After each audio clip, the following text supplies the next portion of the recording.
On this slide, we will be going over how to format the heading section of your resume. The heading has your name, the city and state you live in, your phone number, and your email address. You can also add in your LinkedIn profile here. First, adjust your margins on the left and right side to 0.6.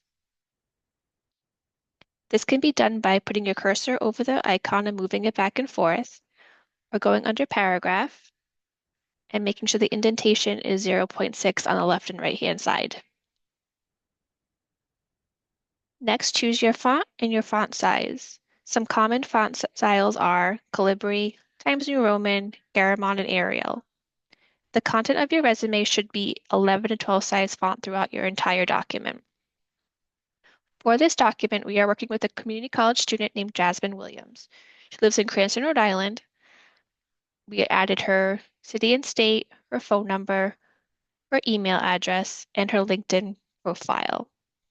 We're going to make her name bigger and bolder. So for the name, you should be about 20 to 22 size font, so it pops out.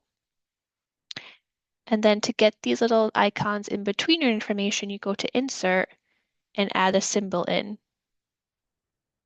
We're going to put an underline or line underneath her heading.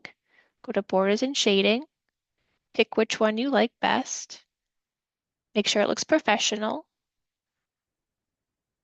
So for this one, I'm going to use the thick line, the little line, and unclick which ones you don't want to be underlined.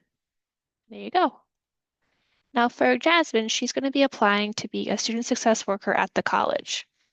So for this, we're going to add that title onto her resume to give it a nice focus.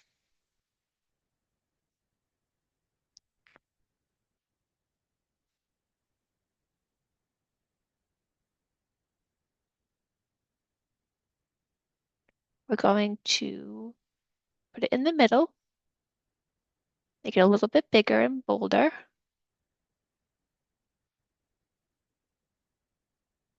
And just shrink this space in between.